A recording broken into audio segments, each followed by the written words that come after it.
In the summer of 1997, a 16-year-old student from Beijing arrived at a boarding school in upstate New York. He had been selected as an exchange student, one of the first waves of Chinese teenagers to study in America during that narrow window of optimism between the end of the Cold War and the rise of everything that came after. His headmaster, a man named Lawrence Weiss, had arranged the program because he believed his American students needed to meet someone from China before they formed their opinions about it. The teenager expected questions. What he did not expect was the nature of them. His classmates asked him how he could wake up in the morning knowing he lived under a dictatorship. They asked him if he felt oppressed. They asked him when China would become a democracy. These were not hostile questions. They were asked with genuine curiosity, the kind of curiosity that assumes the answer is already known and simply needs to be confirmed. The teenager tried to explain that the China he had just left was not a place of silence and stagnation. It was loud. It was chaotic.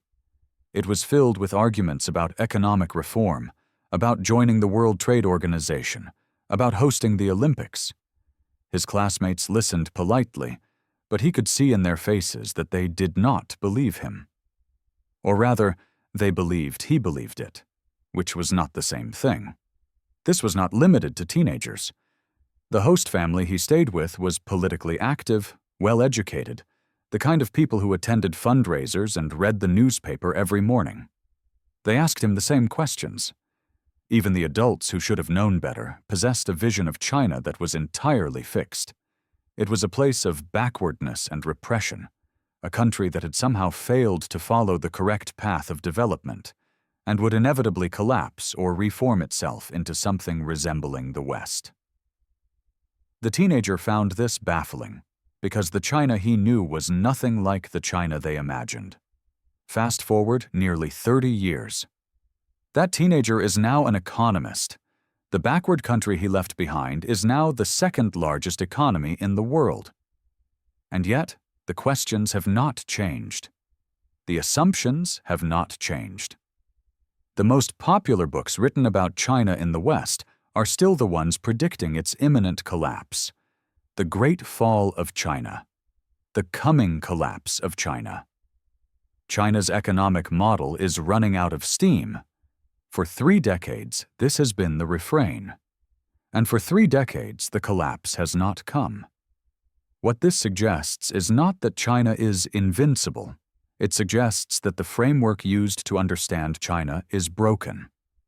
The mental model applied to China by most Western observers is a binary one. Socialism versus capitalism. State versus market. Autocracy versus democracy. When a Western analyst looks at China, they see a powerful communist party. They see state-owned enterprises. They see 5-year plans. And they conclude, naturally, that this must be a Soviet-style command economy, inefficient and doomed. But then they look at the numbers, and the numbers do not fit. Today, the private sector in China accounts for more than 60% of national output. It accounts for 70% of the nation's wealth. It employs 80% of the urban workforce. 30 years ago, it was the reverse. The state dominated everything. Today, there are more than 20 million private firms operating in China, and they are not operating in the shadows. They are competing, expanding, innovating. This creates what many observers call the Great China Puzzle. How does a communist party maintain total political control while presiding over one of the most dynamic and entrepreneurial economies in the world? The answer most commonly given in the West is that this is unstable, that it cannot last. That eventually the contradiction will resolve itself, either through political liberalization or economic collapse. But this answer has been given for 30 years, and it has been wrong for 30 years, which suggests the possibility that the contradiction is not a flaw in the system. It may be the system. To understand how this works, it is necessary to abandon the idea that China operates like a traditional centralized command economy. It does not. The central government in Beijing does set the broad direction. It does announce grand strategies. Become a technological power. Reduce pollution. Achieve common prosperity. But it does not micromanage the execution of these strategies. That task is delegated downward to thousands of local officials scattered across provinces, cities, and counties. And here is where the system becomes interesting. These local officials are not bureaucrats in the traditional sense. They are incentivized to behave like entrepreneurs. For decades, the primary metric by which local officials were evaluated was GDP growth. Their political careers, their chances of promotion within the Communist Party, depended almost entirely on their ability to deliver economic results.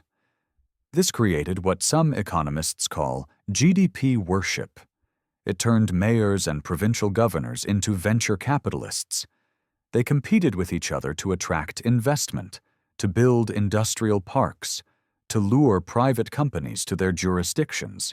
They did not simply regulate the economy, they participated in it. Consider the city of Hefei, a relatively obscure provincial capital in central China. In 2020, the local government decided it wanted to become a hub for electric vehicles. It identified a struggling private company called NIO, which was on the verge of bankruptcy. The city did not offer tax incentives. It invested $1 billion directly into the company, becoming its largest shareholder. Within a year, NIO's valuation exploded. The city made a substantial profit, and more importantly, it built an entire supply chain ecosystem around electric vehicles. This is not an isolated case. It is the logic of what has been called the mayor economy. The system creates two parallel worlds. If you are a large state-owned enterprise, you operate in what might be called paradise. You receive subsidized loans from state-owned banks. You are protected from competition in strategic sectors. You have access to land and resources at preferential rates. But if you are a small private entrepreneur, you are born into what might be called the jungle. You face high barriers to entry. You pay exorbitant interest rates. You navigate a labyrinth of regulations that can require hundreds of permits and approvals. And yet, somehow, the entrepreneurs in the jungle won. They outcompeted the state-owned giants. They grew faster. They innovated more. They exported more. How? By forming an alliance with the same local officials who were supposed to regulate them. The mayor needed GDP growth to secure his next promotion. The entrepreneur needed permits and financing to expand his business. They needed each other. In the early years, when private enterprise was still ideologically suspect, entrepreneurs would disguise their companies as collectives or township enterprises, giving them the appearance of being state-owned. The local government would look the other way, or actively assist, because these so-called red hat companies were delivering the economic results that mattered for career advancement. This arrangement was not socialism. It was not capitalism. It was something else, a hybrid system in which political power and economic ambition fused together in ways that defy the categories used to describe Western economies. And it worked, not because it was efficient in the traditional sense, but because it aligned the incentives of local officials with the incentives of private entrepreneurs. The result was an economic boom that lifted hundreds of millions of people out of poverty and turned China into the world's manufacturing center. But there is another layer to this story, one that is often overlooked. The system did not only rely on the behavior of officials and entrepreneurs, it relied on the behavior of ordinary families. And this behavior, too, was shaped by a policy that rewired the entire social structure of urban China. That policy was the one-child policy. introduced in the late 1970s and enforced for more than 3 decades. It was the most radical experiment in social engineering in modern history, and its effects went far beyond demographics. For thousands of years, the Chinese social safety net was not the state. It was the family. Having many children was not simply a cultural preference, it was an economic necessity. Children were insurance. They were the guarantee that you would be cared for in old age. But the one-child policy severed this contract. A generation of parents who had grown up with 4 or 5 siblings found themselves limited to a single child. And a single child, no matter how successful or devoted, cannot provide the same safety net as 5. This created an immediate and rational response. Chinese households began to save at extraordinary rates, far higher than in any other major economy. The average household saving rate in China exceeds 30%. In the United States, it is often below 10%.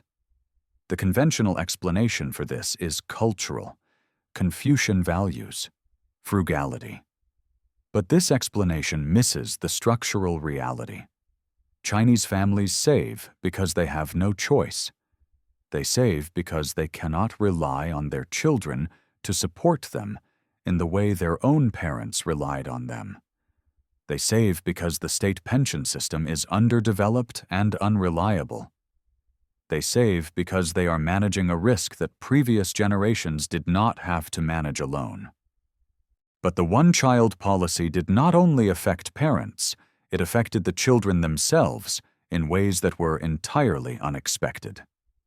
In a family with multiple children, resources are divided. In traditional Chinese families, sons were often prioritized for education and investment. Daughters received less. But in a family with only one child, that calculus disappears. If the only child is a daughter, she is raised with the same expectations and the same investment as a son would have been. She receives the same years of schooling. She is pushed toward the same careers. She is given the same opportunities. The data reflects this. In 1978, women made up less than a quarter of university students in China. By 2009, they were more than half. In publicly listed companies, the percentage of female executives increases sharply with each generation. For those born in the 1950s, it is 12%. For those born in the 1980s, it is 35%. For those born in the 1990s, it is over 40%. This was not the result of a feminist movement. It was the unintended consequence of a demographic policy that eliminated the competition between brothers and sisters for family resources. But the one-child generation did not only inherit educational opportunities. They inherited something else. They inherited a world without scarcity. Their parents had grown up with rationed food coupons. They remembered the first time a McDonald's opened in Beijing, when a Happy Meal was a rare luxury. But their children grew up in a different China, one where consumer goods were abundant, where international brands were everywhere, where the economy was expanding at double-digit rates every year. They did not develop the saving instinct of their parents. They developed the opposite. They became consumers. This generation turned a joke holiday invented by university students, Singles Day, into a global shopping event generating more revenue than Black Friday and Cyber Monday combined. They do not simply save for the future. They borrow to spend in the present. They use financial apps that allow them to buy now and pay later. They are, in many ways, the opposite of their parents. And this creates a tension within the Chinese economy that is rarely discussed. There are not one, but 2 Chinas living side by side, separated by a single policy decision made decades ago. One China saves compulsively, the other spends freely. One China remembers poverty, The other has never known it. This generational divide is not simply a cultural curiosity. It is a structural feature of the Chinese economy, and it explains patterns that confuse outside observers. When economists look at Chinese consumption data, they see contradictions. Household debt is rising rapidly, yet the savings rate remains extraordinarily high.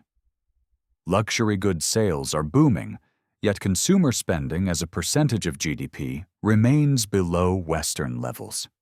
The explanation is that these are not contradictions. They are the behaviors of two different populations within the same country, moving in opposite directions. But this dual system, this hybrid model of entrepreneurial local governments and generationally divided households, has created something else. It has created enormous financial imbalances, and these imbalances have led many Western analysts to predict, for decades now, that a spectacular financial crisis is inevitable. The evidence they point to is not trivial.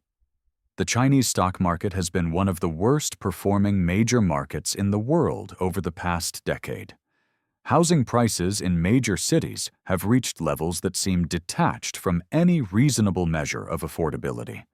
Shadow banking, the vast network of informal lending and wealth management products, has grown to trillions of dollars in scale. Local governments have accumulated debt loads that would be considered unsustainable in any Western economy. And yet, the crisis does not come. Or rather, it comes in slow motion, managed and contained rather than explosive. This is the part of the China story that Western observers consistently misunderstand. They apply the logic of Western financial systems to a system that operates on entirely different principles. In a Western economy, a financial crisis occurs when private actors lose confidence in each other. Banks stop lending to other banks, investors flee, asset prices collapse, the system freezes. But in China, the largest banks are state-owned. The largest borrowers are state-owned or state-connected. The regulator is the state. This creates a closed loop. When a local government financing vehicle cannot repay its loan to a state-owned bank, there is no panic. There is no default declaration. The central government simply orders the bank to extend the loan, to roll it over, to pretend the problem does not exist. This is sometimes called extend and pretend. It is not a solution. It is a delay mechanism. The debt does not disappear. It accumulates. But it accumulates without triggering the cascading failures that define Western financial crises. The system is profoundly inefficient. Resources are misallocated on a massive scale. But it is also remarkably stable, because the state uses its power to prevent the system from collapsing under its own weight. This is the great trade-off at the heart of the Chinese economic model. Western systems are dynamic but fragile. They allow for creative destruction. They allow for failure. They allow for crisis, and then recovery. The Chinese system is rigid but robust. It prevents failure from occurring in the first place, at the cost of locking in inefficiencies that compound over time. Neither system is superior in all circumstances. Each has strengths and weaknesses that reveal themselves in different conditions. But there is another dimension to this story, one that goes beyond economics and touches on something deeper. For the past 30 years, the dominant narrative in the West has been that China's success was temporary, that it was the result of cheap labor and technology transfer, that once wages rose and the easy gains were exhausted, China would hit a wall. It would fall into the middle-income trap. It would become the next Japan, stagnating under the weight of debt and demographics. Or it would become the next Soviet Union, collapsing under the contradictions of an authoritarian system trying to manage a complex modern economy. This narrative has been so persistent, so deeply embedded in Western thinking, that when China does not collapse, the response is not to question the narrative, but to predict that the collapse is simply delayed. The books keep getting written. The articles keep getting published. The Great Fall of China is always just around the corner. But this raises a question that is rarely asked.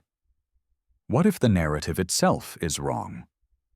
What if the framework being used to understand China is fundamentally flawed?